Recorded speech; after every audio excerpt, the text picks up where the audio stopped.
অদৃশ্য কর্তৃপক্ষ আমাদের সমস্ত কিছুকে মানে নিয়ন্ত্রণ করে। এই অদৃশ্য কর্তৃপক্ষ বাংলাদেশের সমস্ত কিছুই নিয়ন্ত্রণ করত এবং এই যাত্রী সাধারণের যে সাধারণ অসুবিধাগুলো সেগুলোও সে নিয়ন্ত্রণ করত। এই অদৃশ্য কর্তৃপক্ষ মানে চলে গেলেও তার অনেকগুলো হাত আসলে রয়ে যায়, তার ব্যবস্থা রয়ে যায় এবং এখনো সেই ব্যবস্থা আসলে রয়ে গেছে। যে অনেকটা কোটারি স্বার্থ, এই কোটারির স্বার্থেই আসলে এই পুরো জিনিসটা চলে। এই যে পরিবহনের ফিটনেস সার্টিফিকেট নিয়ে কথা বলছিলেন অনেক, পরিবহনের ফিটনেস সার্টিফিকেট কিন্তু সবার আছে। তাহলে এই ফিটনেস সার্টিফিকেটটা কিভাবে তারা পান, এটার প্রক্রিয়াটা যদি আপনারা দেখেন তাহলে দেখবেন যে এটার ভেতরে আসলে ঘুষ, দুর্নীতি এবং বাংলাদেশের অপরাপর যে ক্ষেত্রে যা সমস্যা সেই একই সমস্যা এখানেও আছে। আমাদের অনেক উঁচু উঁচু মানে কি বলে যে ফ্লাইওভার হবে কিংবা ইয়ে হবে, কিন্তু যাত্রীরা আসলে কি ধরনের সুযোগ সুবিধা পাবেন তার স্বাচ্ছন্দ্যের জন্য কি করবেন সরকারগুলো এখানে কখনোই মনোযোগ দেয় না। এটা যে কোনো একটা, এমনকি আপনি অনেক টাকা দিয়ে একটা ওই যে তথাকথিত এসি বাসে চড়বেন, কিছুক্ষণ পরে দেখবেন উপর দিয়ে পানি পড়ছে এবং এগুলো আপনি যখন কমপ্লেন করবেন ওইখানে একটা কাগজ গুঁজে দিয়ে কোনোভাবে রক্ষা করার চেষ্টা করা হবে, বলবে ভাই আমরা কি করব, আমরা তো আর কি এ করি না, এটা মালিক।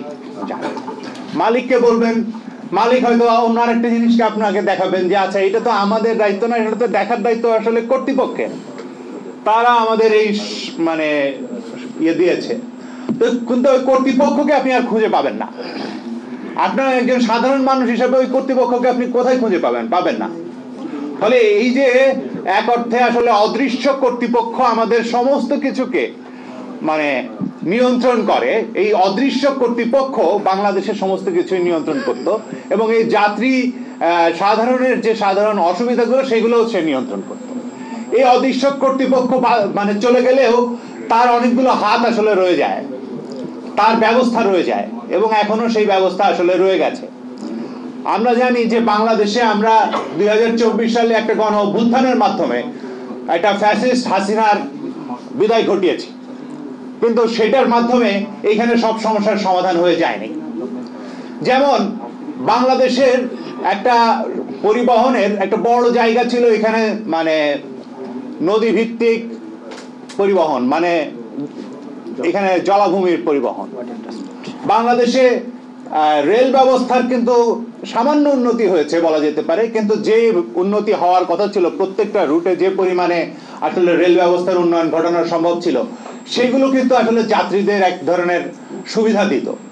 কারণ আমাদের দেশে কি করা হয়েছে, রেলের ভাড়াটা বাড়ানো হয়েছে যাতে বাসের সাথে তুলনীয় হয়ে যায় রেলের ভাড়াটা, এমন ভাবে। এইখানেও দেখবেন আপনি এক মানে কর্তৃপক্ষবিহীন